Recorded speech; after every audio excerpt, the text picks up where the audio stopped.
My daughter-in-law, Isabella, stood in court, a triumphant smile on her face as she prepared to destroy my son. She had already stolen his company, his life's work, and now she was there to take the last thing he had left, his name. She and her wealthy family saw my son, Daniel, as a broken man, an easy final victim in their cruel game. They saw me, sitting quietly behind him, as nothing more than a simple retired mother, a relic from a bygone era. But when the Honorable Judge Marcus Thorne walked in and his eyes met mine, he stopped. The entire room, filled with the arrogant whispers of my in-laws, fell into a dead, shocked silence. The judge leaned into his microphone and uttered 5 words that changed everything. "Eleanor? Why are you here?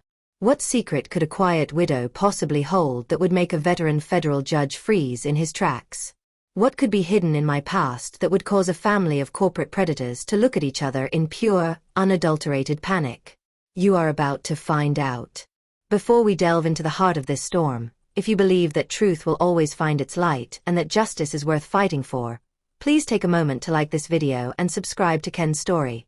And tell us in the comments where in the world you're listening from. Your voice adds to ours, and together, we can share stories that matter. Now, let the story begin. The drive to the federal courthouse that morning was shrouded in a silence so thick it felt like a physical weight. The sky over the city was the color of old pewter, a dull, oppressive gray that mirrored the emptiness in my son's eyes. I kept my own gaze fixed on the road, my hands steady on the wheel of my aging sedan.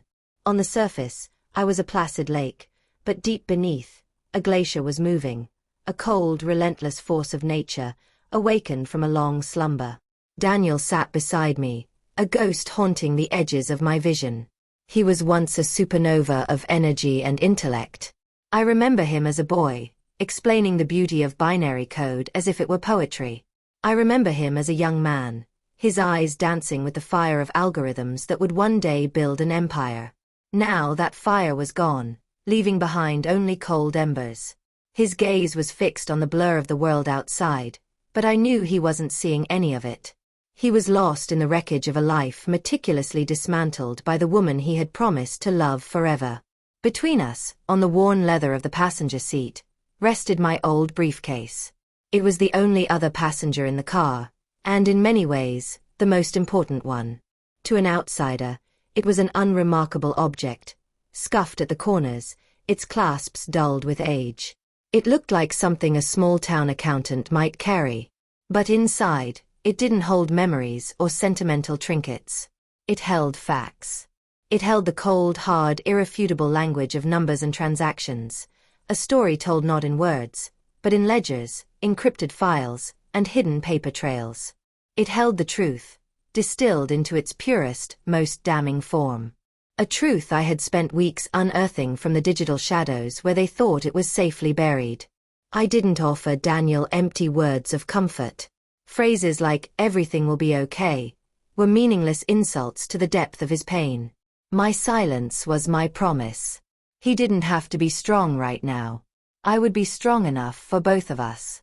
He had spent his life building a dream, and I had spent mine building a quiet, unassuming life to shield him from the world I once inhabited.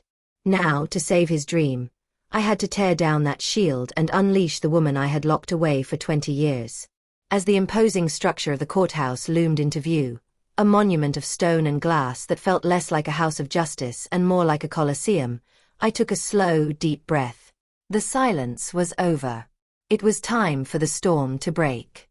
Parking the car felt like anchoring a small, weathered boat in the shadow of a warship. The courthouse towered over us, its stone facade cold and indifferent, etched with words like justice and truth that seemed to mock our very presence. The autumn air was crisp, carrying a chill that had nothing to do with the weather. I watched Daniel take a moment before opening his door, his knuckles white as he gripped the handle. Each step he took up the wide, granite stairs seemed to require a monumental effort, as if he were carrying the invisible weight of his stolen future on his shoulders. I walked beside him, my pace measured and even, my old briefcase held firmly in my hand. I was his bedrock, the one solid piece of ground he could stand on in the earthquake of his life. We were almost through the grand, echoing lobby when the smooth purr of a high-end engine announced their arrival. A gleaming black sedan, the kind that whispers of power and influence, pulled up to the curb. The door was opened by a chauffeur, and Isabella stepped out. She didn't just exit the car, she made an entrance, as if she were stepping onto a red carpet instead of a cold city sidewalk. She wore a tailored ivory suit, so sharp it looked like it could cut glass. It wasn't clothing, it was armor. Her smile was a pristine, polished blade. Following her was her father, Richard Sterling, the patriarch of this pack of wolves. He had the kind of easy, predatory confidence that comes from a lifetime of buying and breaking things, people included. They were flanked by a phalanx of lawyers, all dark suits and smug expressions, carrying briefcases that looked far more expensive than my own. They were an army, and we were two lone refugees. As they swept past us toward the security checkpoint, Isabella paused. Her eyes, the color of ice, raked over Daniel's simple suit and then landed on me. The corner of her perfect lip curled into a sneer. "Ah, look, father." Her voice dripped with condescending amusement, loud enough for everyone nearby to hear. "The boy genius has arrived. And he brought his librarian." Richard Sterling let out a low chuckle, a sound devoid of any real humor. He looked at Daniel with a feigned pity that was more insulting than any shout. "Let him have his moment, darling," he murmured back. "It's the last one he'll have." My face remained a mask of placid neutrality. I met Isabella's gaze for a fleeting second, my expression unreadable. But inside, every calculated insult was like kindling, feeding a cold, controlled fire. They saw a quiet old woman and a broken young man. Their arrogance blinded them. They couldn't see the truth, that they were swaggering into a meticulously prepared trap, and the quiet librarian they mocked was the one who held the key. I placed a steadying hand on Daniel's arm, ignoring their receding laughter. I guided him forward, through the metal detectors and toward the heavy wooden doors of the courtroom. We were not lambs walking to the slaughter. We were the reckoning they never saw coming. The courtroom was a cathedral of law, all dark, polished wood and ceilings so high they seemed to swallow sound. The air smelled of old paper, floor wax, and a faint, electric tang of anxiety. We took our seats at the plaintiff's table. Our side was an island of silence in a sea of rustling papers, and the low murmur of confident strategy coming from the defendant's side. Daniel seemed to shrink into his chair, his focus drawn inward, preparing himself for the public humiliation he was certain was coming. He was bracing for impact. He had no idea I was the impact. A bailiff's sharp command, "All rise," cut through the room. Judge Marcus Thorne entered from his chambers. He was a man in his late 60s, with a mane of silver hair and a face that seemed carved from the very concept of judicial impartiality. I knew of him by reputation long before this day. He was known for his sharp mind, his intolerance for theatrics, and a memory that was legendary. Lawyers said that nothing ever got past Judge Thorne. He settled into his high-backed leather chair, the very picture of authority, and the proceedings began.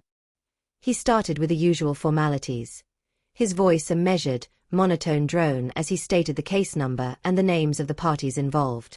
Case 7-3-2B, Sterling and Innovatech versus Daniel Vance.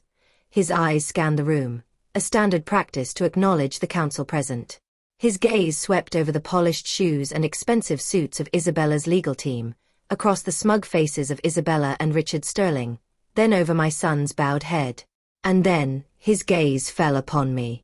It did not simply pass over. It stopped. It snagged, as if caught on a nail. I watched as a subtle but unmistakable jolt went through him. His formidable composure, famous in the Ninth Circuit, fractured for a split second. His jaw went slack. He blinked, twice, as if trying to recalibrate reality. The room was so quiet that I could hear the faint hum of the fluorescent lights above. He leaned forward, forgetting the decorum of his office, his hand hovering over the microphone switch before pressing it. From the speakers, his voice came out not as a boom of authority, but as a strained, amplified whisper that carried to every corner of the silent room. "Eleanor, why are you here? The 5 words landed like stones in a perfectly still pond. Pens stopped scratching. Whispers died in throats. Isabella's perfectly crafted smirk faltered, her brow furrowing in confusion. She looked from the terrified judge to me, the simple, invisible old woman, and back again, the equation not making any sense in her mind. Her army of lawyers exchanged bewildered glances. But it was Richard Sterling's reaction that I watched most closely. He didn't look confused. He looked like he'd seen a ghost. His eyes narrowed, a frantic search taking place in the dark archives of his memory, and I saw the moment he found the name. It was a flicker of dawning horror, the look of a predator who has just realized he has carelessly wandered into the den of a far more dangerous creature. Even Daniel turned to look at me, his own shock mirroring the room's. His eyes asked the same question. For the first time all morning, the focus was not on the broken genius or his triumphant wife. It was on me.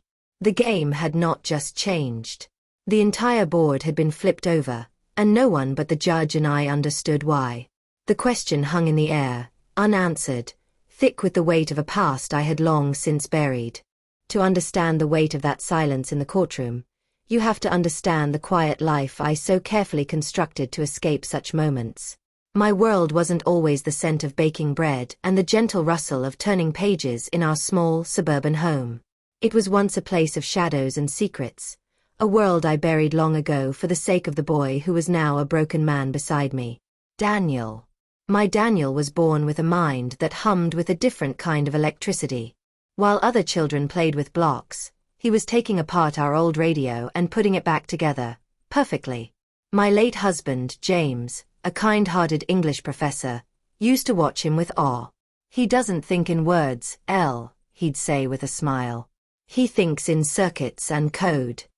James was right.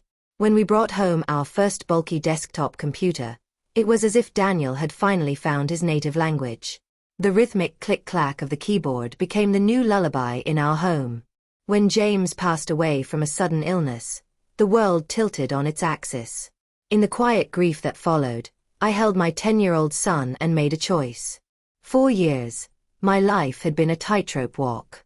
By day, I was a mother and wife. But in the secret hours, I was the ledger, a name whispered in the hushed halls of the Department of Justice. I was the one they called when the numbers didn't add up, when powerful men hid their crimes behind impenetrable walls of financial data. I unraveled the lies of the rich and the corrupt. It was a dangerous, all-consuming life that had left its scars on my soul. Looking at my son, with his bright, innocent eyes full of a future he had yet to write, I saw a world of light and potential that I refused to let my shadows touch. So, I walked away. I resigned, citing personal reasons, and turned down every lucrative consulting offer that followed. I packed away the ledger like an old decorated uniform, and became, simply, Eleanor Vance, a senior accountant at a respectable, if unremarkable, local firm. Our lives became beautifully, wonderfully ordinary. We had dinner together every night. I helped him with his calculus homework, often biting my tongue to keep from solving the problems far ahead of his teacher's lesson plan. We gardened on weekends. I watched him grow from a brilliant boy into a kind, earnest, and deeply good man. He knew I was a skilled accountant, that I had a knack for numbers. He had no idea my knack had once sent 3 Fortune 500 CEOs to federal prison. He didn't know because I never wanted him to. I wanted his genius to flourish in the sun, untainted by the cynicism and darkness I knew existed in the world. I had built a fortress of normalcy around him, brick by loving brick. I never imagined the day the enemy would be invited right through the front gate, smiling, and holding his hand. Daniel was 24, a graduate student at Stanford whose thesis was already causing a stir in Silicon Valley, when he first brought Isabella home. He had called me a week prior, his voice buzzing with a kind of frantic, joyous energy I hadn't heard before. He was incandescent. He spoke of her as if she were a miracle, a celestial event that had inexplicably entered his quiet, academic orbit. He said she was a business student at Wharton, brilliant and beautiful, and that she, in his words, got him in a way no one else ever had. My heart swelled with happiness for him, but a small, quiet alarm, a vestige of my former life, began to chime softly in the back of my mind. The night she came for dinner, I roasted a chicken, his favorite. Our home was filled with the warm, comforting scent of rosemary and thyme. Isabella arrived, and the first thing that struck me was her perfection. She was flawless, like a figure sculpted from porcelain and ambition. She was dressed in a simple but exquisitely tailored dress, carrying a bottle of wine that cost more than my monthly grocery bill. She was charming, articulate, and laughed at all of Daniel's awkward jokes, making him blush and beam with pride. Her performance was impeccable. And that's precisely what it felt like, a performance. As we sat at my old oak dining table, the table where Daniel had done his homework as a child, I watched her. My instincts, long dormant, began to stir. Her smile was dazzling, but it never quite reached her eyes. Her eyes were sharp, intelligent, and constantly moving. They were the eyes of an appraiser, quietly calculating the value of everything they landed on, from the worn oriental rug in the living room to the potential in the brilliant young man sitting beside her. Her questions were subtle, expertly crafted to sound like genuine interest. But I heard the subtext. She didn't ask about his passions. She asked about his patents. She didn't ask about his childhood dreams. She asked about the scalability of his thesis project. She called our home cozy and charming, with the same tone one might use for an antique curiosity, something quaint to be observed before moving on to bigger, better things. Every instinct I had honed over a lifetime of sniffing out fraud and deceit was screaming at me. The numbers weren't adding up. The person she presented was inconsistent with the data her eyes and her questions were providing. This was a hostile takeover masquerading as a love story. But then, I looked at my son's face. I saw the look of pure, unadulterated joy as he gazed at her. He was happy, truly happy, in a way I hadn't seen him since his father was alive. Who was I to shatter that? A paranoid, overprotective mother seeing ghosts of a past life where everyone had a hidden agenda? And so, I did the one thing the ledger would never have done. I ignored the data. I silenced my own expert testimony. I chose to believe in the story he so desperately wanted to be true. I smiled, offered her another serving of potatoes, and played the part of the welcoming mother. I had invited the serpent into my garden, hoping against all evidence that it was harmless, all because seeing it there made the person I loved most in the world happy. The wedding was less a celebration of love and more a coronation of a corporate merger. It took place at the Sterling family's sprawling summer estate in the Hamptons, a place so opulent it felt like a museum. Marble floors gleamed under the light of crystal chandeliers, and an army of staff moved with silent, synchronized precision. I stood in my simple navy blue dress, feeling like a sparrow in a flock of peacocks. The air wasn't filled with the joyous, chaotic energy of a family union. It was thick with the scent of old money and the low hum of networking as Richard Sterling's guests, sharks in tailored suits and their equally predatory wives, circulated the room. Through it all, Daniel was my only focus. He stood at the altar, looking handsome and slightly overwhelmed, like a man who couldn't quite believe his luck. When Isabella walked down the aisle, his face was illuminated by a love so pure and absolute it was painful to watch. He saw a bride, his future, his everything. I saw a beautifully executed business transaction. During the vows, as they promised to love and honor each other, for richer, for poorer, my mind snagged on the words. A Sterling never planned for poorer. As they exchanged rings, I saw Richard Sterling catch his daughter's eye and give a nearly imperceptible nod, a gesture that felt less like a father's blessing and more like a CEO closing a deal. Later, during the grand reception, the noise and forced pleasantries became too much. I slipped away, seeking a moment of quiet. I wandered down a long, oak-paneled hallway lined with ancestral portraits whose eyes seemed to follow me with cold disdain. Ahead, a library door was slightly ajar, spilling a warm sliver of light onto the polished floor. I heard voices from within, Isabella and her father. He barely glanced at the final draft, Isabella said, her voice a low, triumphant purr. He was too busy planning the honeymoon. He trusts me completely. Richard's voice was a gravelly rumble of satisfaction. That's my girl. The prenup protects the family assets. That was the easy part. But the intellectual property clause we embedded in his Innovatech employment agreement, that's the real prize. It's ironclad. There was a pause, and then he delivered the line that turned the blood in my veins to ice.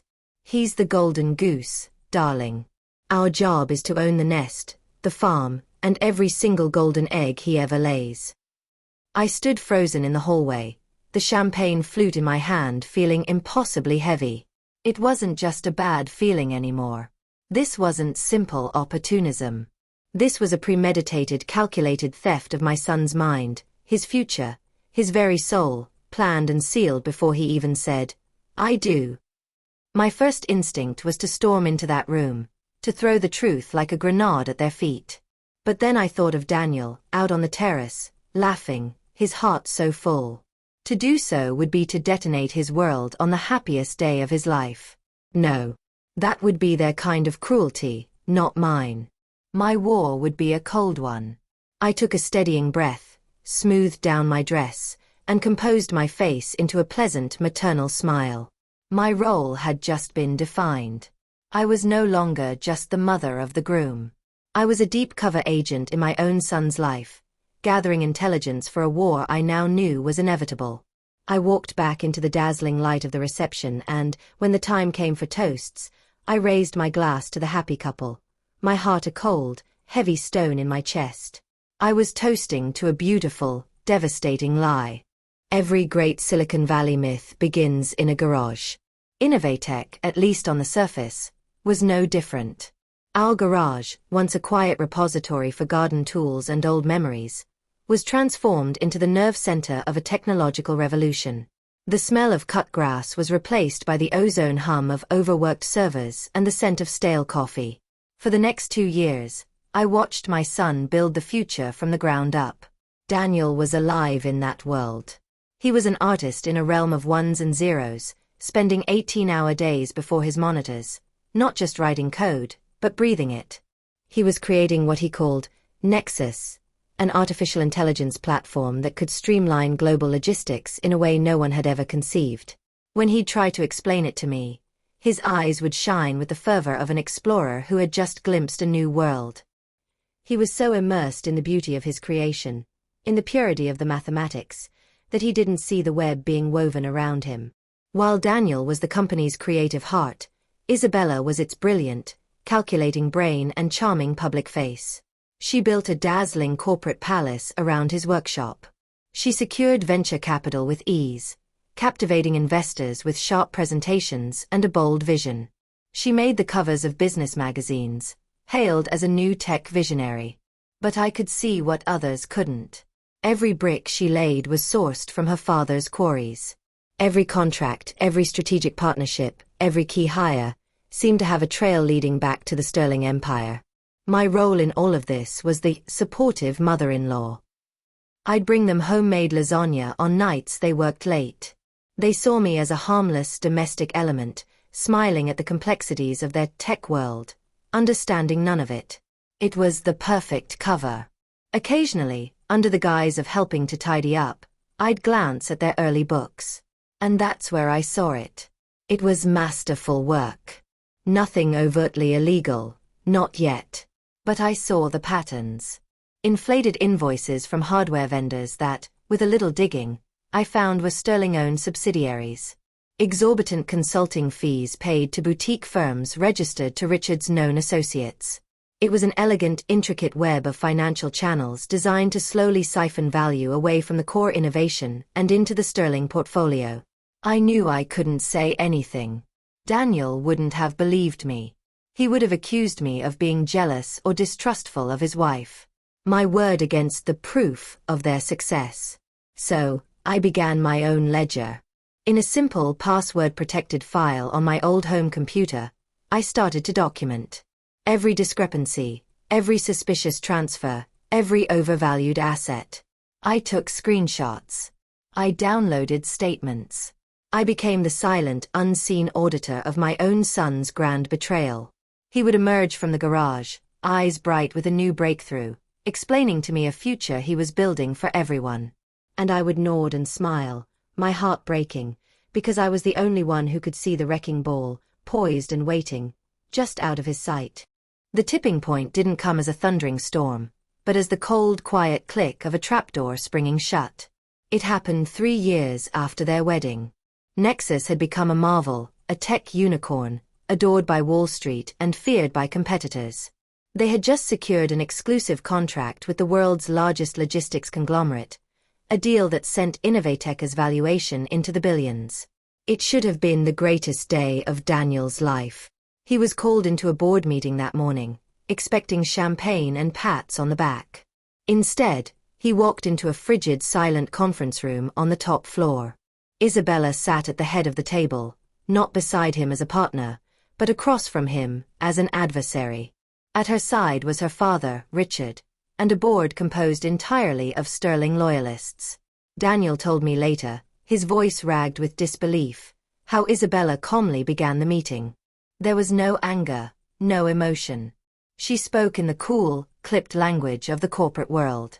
She announced a strategic leadership restructuring, designed to optimize shareholder value. Then, one of the lawyers pushed a stack of papers across the table. It was a copy of the employment contract he'd signed years ago, the document Isabella had called a formality. The lawyer flatly pointed to Clause 12, subsection C. The Intellectual Property Clause. The clause, buried in dense legalese, irrevocably signed over all inventions, patents, and code created by Daniel to the corporation of Innovatech Incorporated. And since the board, now fully controlled by the Sterlings, had absolute control of the corporation, it meant they had absolute control of Nexus, of Daniel's soul.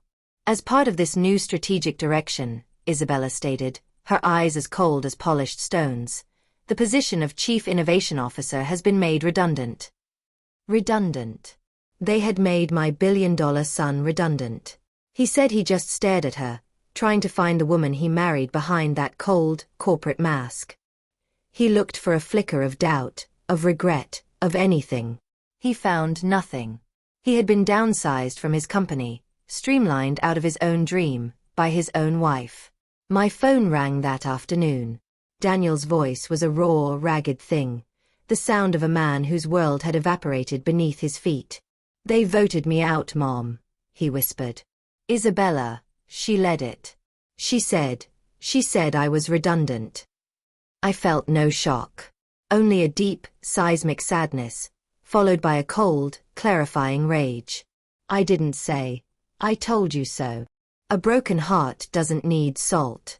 I just listened, letting his pain pour through the phone. But as I listened, something inside me hardened into steel. They had made their move. They had fired the first salvo in a war they didn't even know they were in. The game of passive observation was over.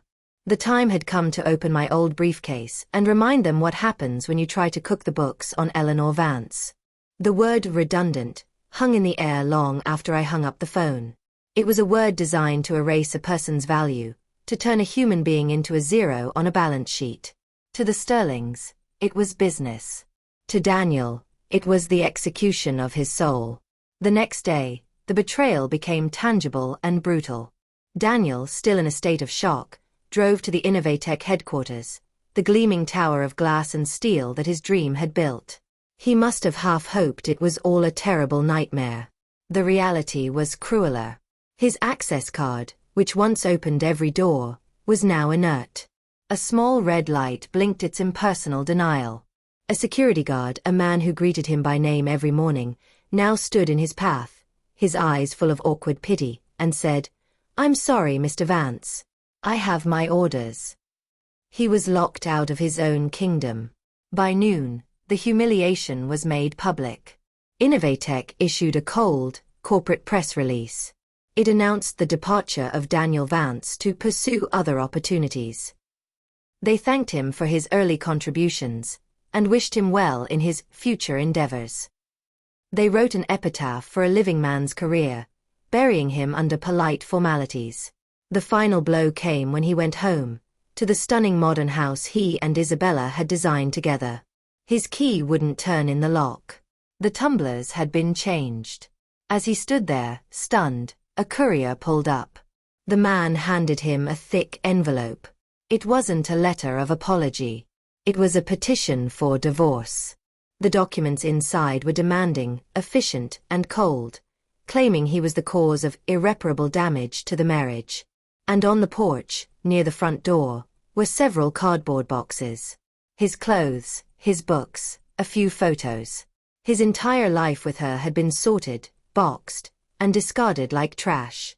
He appeared on my doorstep that evening. Not as a billionaire CEO or a tech titan.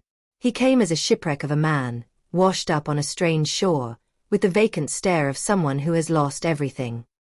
He brought nothing but the boxes from the porch and the devastation in his eyes. I didn't ask what happened. I already knew. I didn't say anything.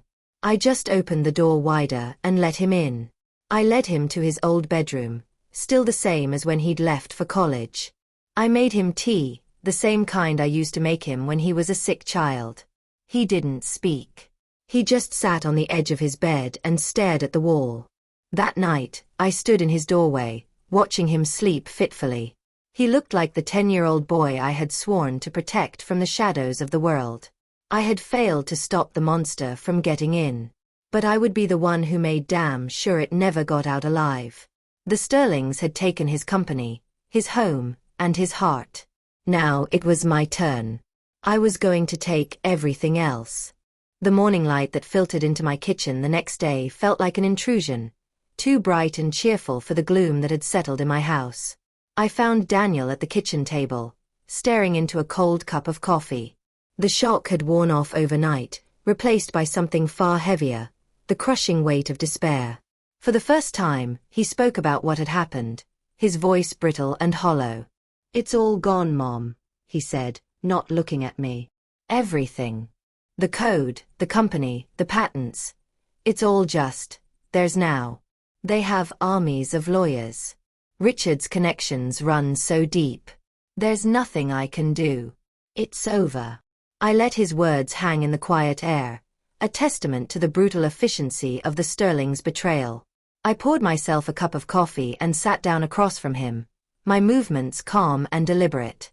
I waited until his empty gaze finally lifted to meet mine.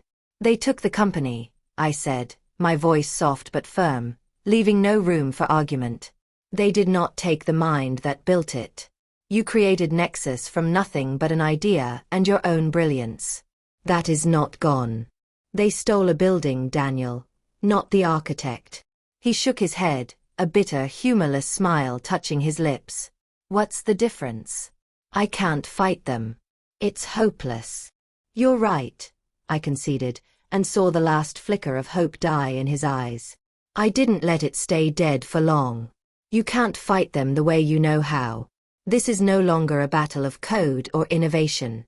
They've turned it into a battle of numbers and contracts. And that is a language I happen to speak fluently." He stared at me, confused, seeing only his mother, the woman who used to check his math homework. He saw the quiet, retired accountant, not the weapon she had been.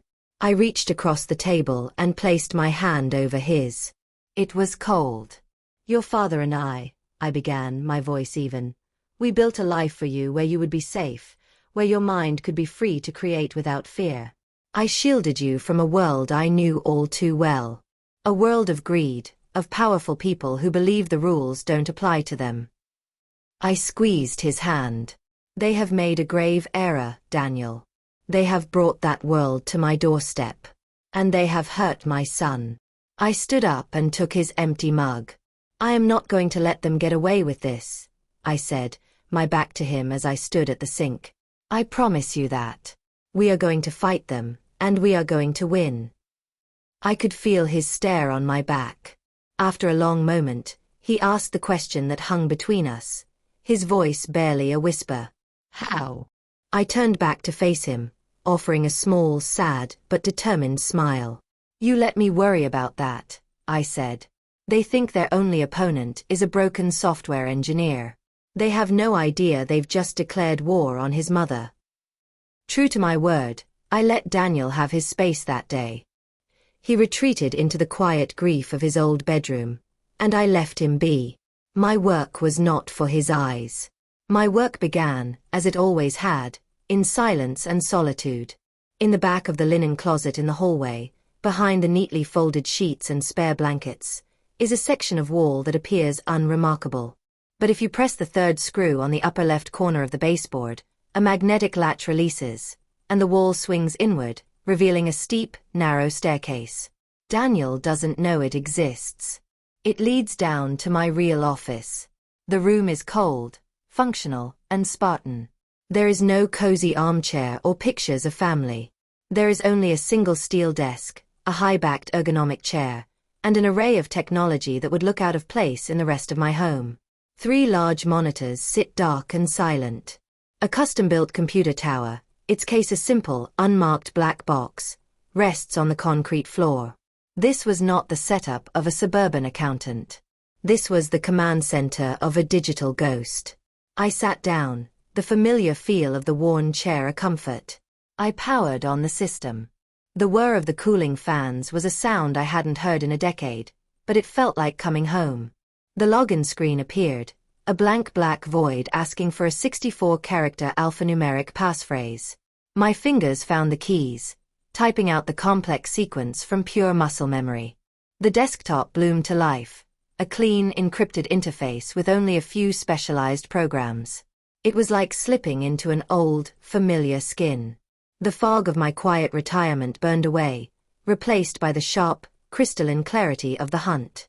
The part of my brain that sees the world not as a collection of people and places, but as a flow of data, of assets and liabilities, of truths and deceptions, came roaring back to life. The ledger was awake.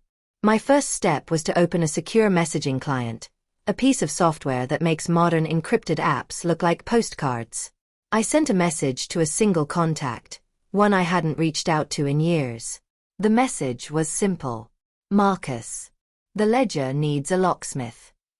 Marcus was a retired NSA analyst, a genius who could bypass digital security systems the way a master thief could crack a safe. The reply came back in less than a minute. Been a while, L. Send the coordinates. What are we breaking into? I laid out the mission. We weren't just looking for evidence of the recent corporate takeover. That was a symptom, not the disease. I needed the origin.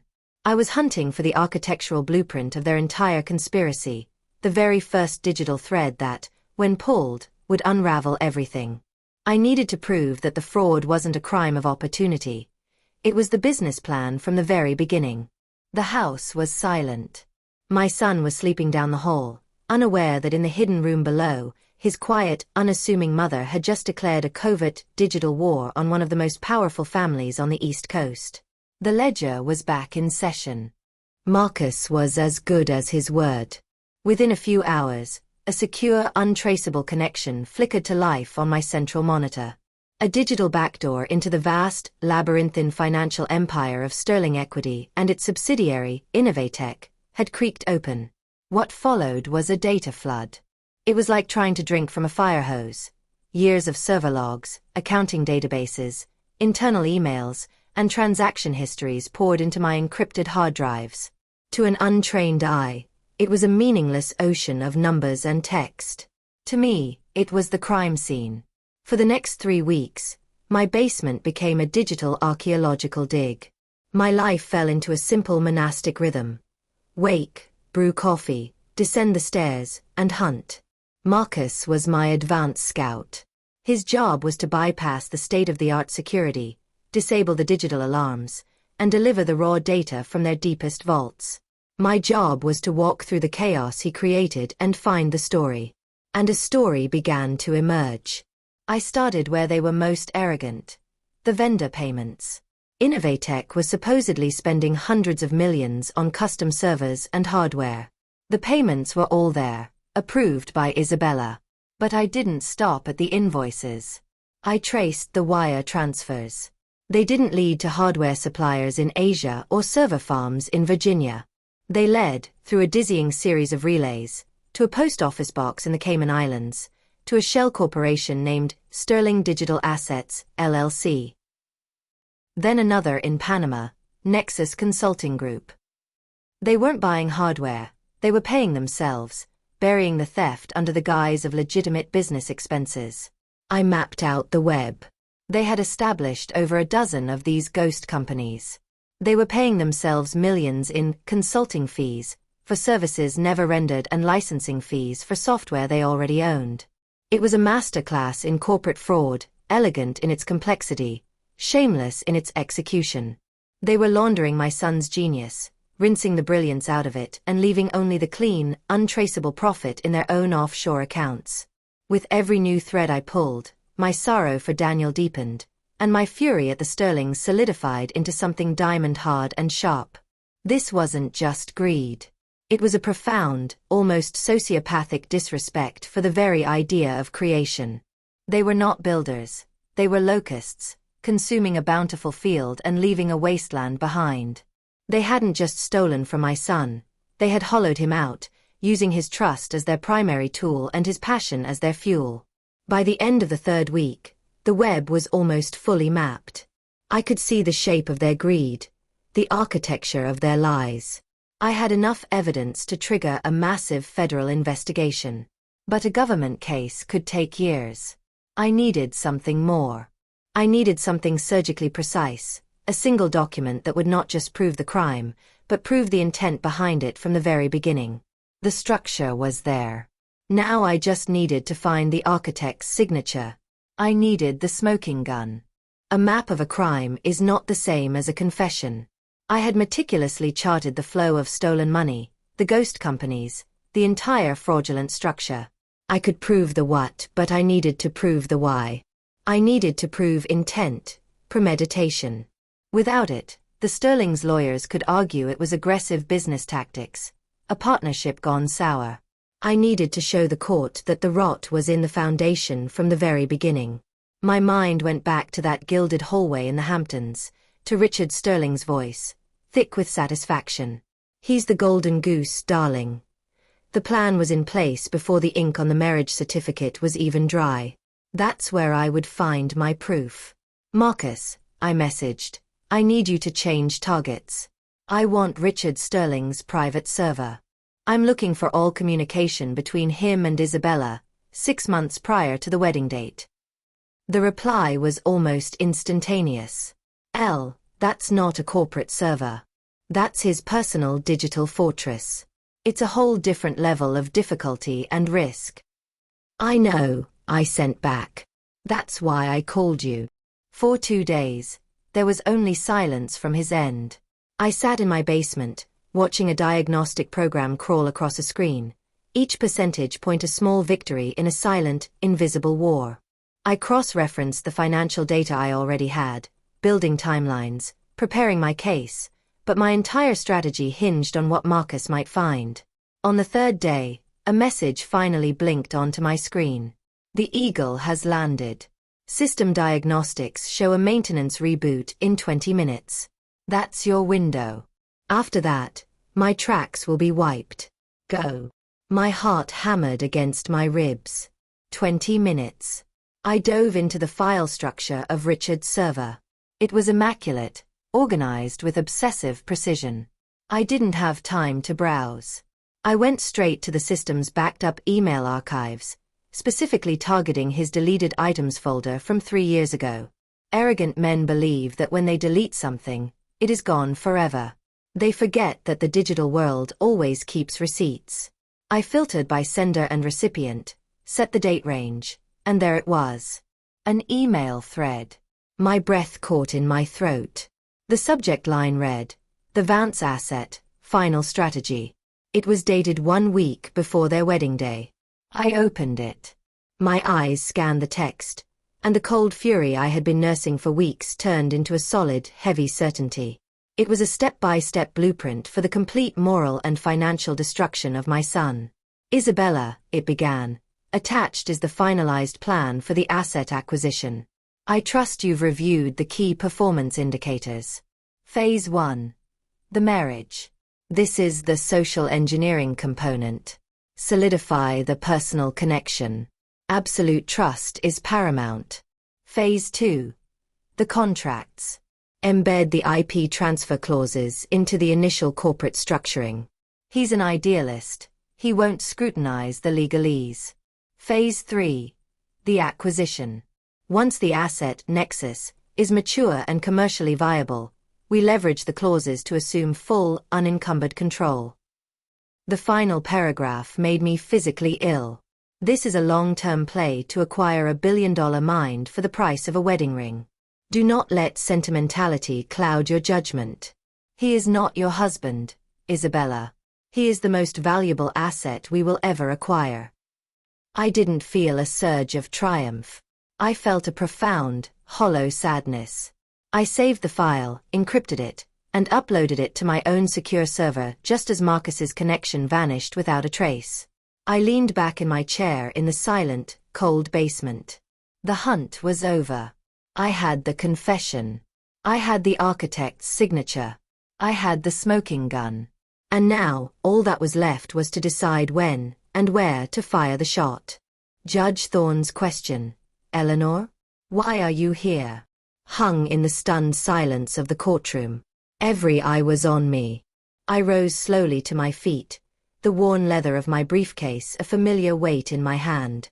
I smoothed the front of my simple jacket and looked directly at the judge, ignoring the panicked, confused stares from the Sterling side of the room. "Your Honor," I said, my voice clear and steady, carrying easily in the quiet. "My name is Eleanor Vance. I am here to present evidence as a material witness and expert consultant in the defense of my son, Daniel Vance." Isabella's lead counsel, a famously aggressive litigator named Peterson, shot to his feet. "Objection. Your Honor, this is a transparent attempt to create a circus. Mrs. Vance is the defendant's mother. Her testimony would be hopelessly biased and emotionally compromised. She has no standing here." Judge Thorne didn't even glance at him. His gaze remained locked on me. He knew my standing.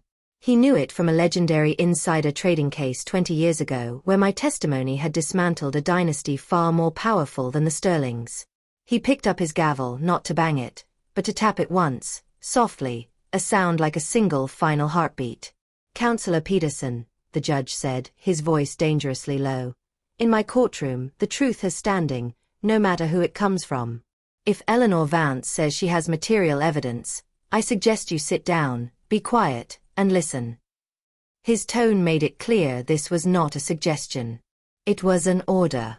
Peterson, his face flushed with indignation and a dawning sense of dread, slowly sank back into his chair. I walked to the witness stand, declining the bailiff's offer of assistance. I didn't just bring my briefcase. I brought a small, portable projector. I set it up with practiced ease, the quiet clicks of the device the only sounds in the room. "With the court's permission," I said, and the judge simply nodded. The first image that appeared on the large screen was an intricate flowchart. I did not speak like a grieving mother.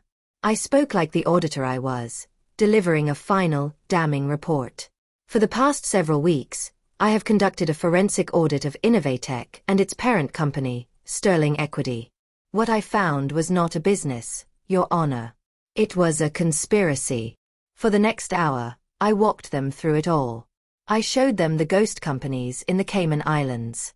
I displayed the wire transfers, highlighting the routing numbers that led back to Richard Sterling's personal holding companies. I projected the inflated invoices, showing side-by-side comparisons with market rate costs, calculating the exact amount, to the penny, that had been siphoned away from my son's innovation. With each new slide, a collective gasp or murmur would ripple through the gallery. I could see the faces of Isabella's lawyers turning from smug confidence to ashen horror. They were watching their case, their careers, and their clients' freedom dissolve in real time. Then, I saved the final blow for last. "Financial malfeasance is a crime, Your Honor," I said, my voice dropping slightly. "But the true crime here is one of premeditated deception. The question of intent." I clicked to the final slide. It was the email. Subject: The Vance Asset, Final Strategy. The text was large, stark, and undeniable. I let them read it for a moment before I began to read it aloud myself. My voice was level, devoid of emotion, letting Richard Sterling's own monstrous words do the work. This is a long-term play to acquire $1 billion mind for the price of a wedding ring. Do not let sentimentality cloud your judgment. He is not your husband, Isabella. He is the most valuable asset we will ever acquire." When I finished, a profound, deafening silence filled the room. It was broken by a single, strangled sob from Isabella. Richard Sterling looked like he had aged 20 years in 20 seconds. And Daniel, my son, was staring at the screen, his face a mask of utter devastation as the full, cold, calculated nature of the betrayal finally crashed down upon him. I turned off the projector. I looked at the judge. "The rest of my findings are detailed in this brief," I said, walking back to our table and placing my old briefcase upon it with a soft thud. "The ledger is now balanced." The silence that followed my final words was different. It wasn't empty. It was heavy, filled with the wreckage of the lies I had just systematically demolished. Every person in that room, from the reporters in the gallery to the opposing counsel, seemed to be holding their breath, waiting for the sky to fall. Judge Marcus Thorne placed my briefcase on his bench as if it were a sacred text. He put on his reading glasses, though he didn't look at any documents. Instead, he looked directly at Richard and Isabella Sterling, and the look on his face was one of profound judicial contempt. He was no longer just a judge. He was the guardian of a system they had tried to mock. When he spoke, his voice was like chipping granite, hard, cold, and unyielding. "In my 30 years on the federal bench," he began, his words cutting through the tension, "I have seen greed and deception in many forms. But rarely have I witnessed a more blatant, calculated, and malicious abuse of the law, of this court, and of basic human decency than what has been brought to light today." He paused, letting the weight of his condemnation settle. "The plaintiff's case against Mr. Daniel Vance is not only without merit. It is a work of fiction, designed to complete a theft and silence a victim. It is hereby dismissed, with extreme prejudice." A gasp went through the room. A dismissal with prejudice was a legal death sentence. But Judge Thorne was far from finished. "Furthermore," he continued, his voice rising with controlled fury, "this court takes official notice of the overwhelming and meticulously documented evidence presented by Mrs. Eleanor Vance. Evidence that strongly indicates the commission of multiple federal felonies, including but not limited to wire fraud, mail fraud, conspiracy, and perjury." He looked at Isabella's lead counsel. "Mr. Peterson, you and your firm would be wise to consider how close you came to suborning that perjury in my courtroom." The lawyer turned ghostly white. "Therefore," the judge declared, his voice now a gavel in itself, "I am referring this entire matter, including Mrs. Vance's complete findings and a transcript of today's proceedings, to the United States Attorney for the Northern District of California for immediate criminal investigation." He then delivered the final, devastating blow. "Pending that investigation, I am issuing an immediate injunction, freezing all corporate assets of Innovatech and Sterling Equity, and all personal assets of Mr. Richard Sterling and Mrs. Isabella Sterling Vance." He banged his gavel once. The sound was like a cannon shot. The room exploded. A tidal wave of reporters surged forward, camera flashes erupting like machine gun fire. "Mr. Sterling, do you have a comment?" "Isabella, is it true?" Isabella let out a hollow, ugly sob, her perfect mask finally shattering. Richard Sterling sat frozen, his face a deathly gray, as his panicked lawyers formed a protective circle around him. Their empire, their power, their arrogance, it had all evaporated in the space of 5 minutes. I ignored it all. I turned to my son. Daniel was pale, trembling, staring at the empty screen where his wife's betrayal had been laid bare. The legal vindication was washing over him, but so was the full, horrific truth. I placed my hand on his shoulder. "It's over, Daniel," I said softly. "Let's go home." I helped him to his feet and guided him toward the side exit, a calm island in a sea of chaos. I was his shield, parting the waves of shouting reporters and flashing lights. As we stepped out of the courthouse and into the cool, clean air of the afternoon, the sounds of the pandemonium began to fade behind us. The legal victory was absolute. The emotional recovery, I knew, was just beginning. For the next few days, The world was a storm raging just outside the calm walls of my small house. The story was everywhere. News channels ran endless segments with dramatic headlines. Silicon Valley shattered. Tech Cinderella a corporate criminal. Financial papers ran deep analyses of the fraud, but the more popular outlets focused on the human drama, dubbing me with my old moniker, resurrected from the ghosts of the past. The Ledger's return, a mother's vengeance. We'd watch the reports, the sound turned down low. It felt like watching a story about someone else's life. Daniel was quiet. He moved through my house like a phantom, the shock slowly giving way to a deep, profound grief. He wasn't just mourning the loss of his company. He was mourning the woman he thought he had married, a woman who had never truly existed. He was processing 1,000 small memories, re-evaluating them through the horrifying lens of the truth, and I knew each discovery was a fresh wound. I gave him his space, offering him quiet meals and cups of tea, letting him navigate the wreckage of his heart on his own terms. The breakthrough came late one night. I found him in the living room, staring at a picture on the mantelpiece, a photo from his wedding day. He looked so happy, so full of hope. "The Ledger," he said softly, not turning around. He was testing the name, seeing how it felt in his mouth. "That's what they called you." The reporters. Judge Thorne. They all looked at you like they were afraid of you. I came and stood beside him. "It was a long time ago, Daniel. A different life." He finally turned to face me, his eyes searching mine. "Why didn't you ever tell me?" "For the same reason you build firewalls," I answered gently. "To protect what's valuable. I wanted your world to be about creating, not about fighting. I didn't want you to carry the weight of my past, or to live in the shadow of my enemies." I reached out and touched his cheek. "I wanted you to be free." Tears welled in his eyes, the first I had seen since this ordeal began. "She fooled me completely, Mom. All this time. I was so blind." "Oh, my sweet boy," I said, my own voice thick with emotion. "You weren't blind. You were trusting. You didn't fail to see the bad in her. You chose to look for the good in her. That is a virtue, Daniel, not a weakness. It is the best part of you." He finally let go, collapsing into my arms in a wave of pent-up sorrow. I held him, just as I had when he was a boy who had fallen from his bike. The legal battle had been fought with cold logic and hard evidence, but this was the real work. Mending a broken heart. We talked for hours that night. I told him stories of my old life, and he listened with a new understanding. A bridge was being rebuilt between us, stronger than before, forged in the fires of this crisis. The legal victory had felt final, but the real victory was happening right there in the quiet of my living room. I had lost my son to a beautiful, intricate lie, and now, in the ashes of that lie, I was finally getting him back. The storm had passed.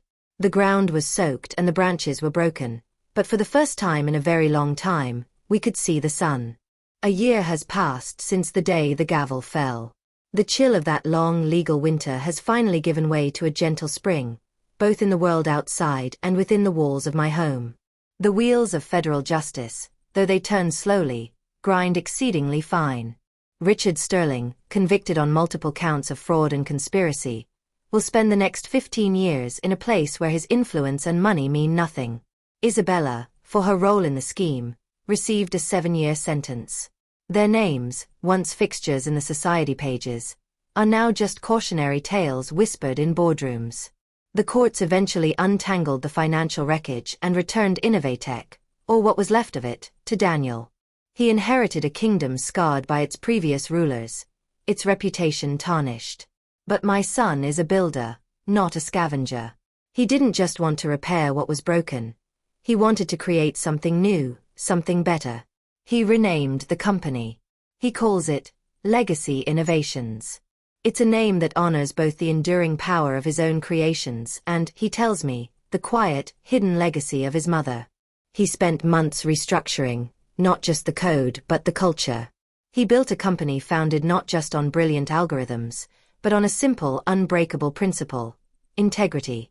The new offices are bright and open, filled with collaborative energy, a world away from the cold, glass tower where his heart was broken. As for me, I have returned to my quiet life. My garden is thriving, and my days are once again filled with the simple peace of books and quiet contemplation. I am no longer an active combatant in the world of high-stakes finance. However, I do hold one official title. At Daniel's insistence, I am the non-executive chairman of the ethics committee at Legacy Innovations. It's my job, he jokes, to be the company's conscience, to make sure the books are always balanced in more ways than one. I visited him at his new office last week. He stood before a large glass wall, sketching out a new concept, his eyes alight with that familiar, brilliant fire. He was designing a new iteration of Nexus, this one aimed at helping non-profits streamline their aid distribution to disaster zones. He was using his gift not just for profit, but for good. He stopped, turning to smile at me. "We're building things that last, Mom," he said, his voice full of a calm, hard-won confidence. "The right way this time." He put his arm around my shoulder, and we stood together for a moment, looking out at the sprawling city below. He was no longer the shipwreck of a man who had collapsed on my doorstep. He was the architect once more, stronger, wiser, and with a deeper understanding of the world. They say the pen is mightier than the sword. But sometimes so is the ledger. I had returned to my quiet world, my secret past once again locked away. But it was no longer a burden I carried alone. It was a legacy we shared. A quiet accountant had faced down a corporate empire, all for the love of her son.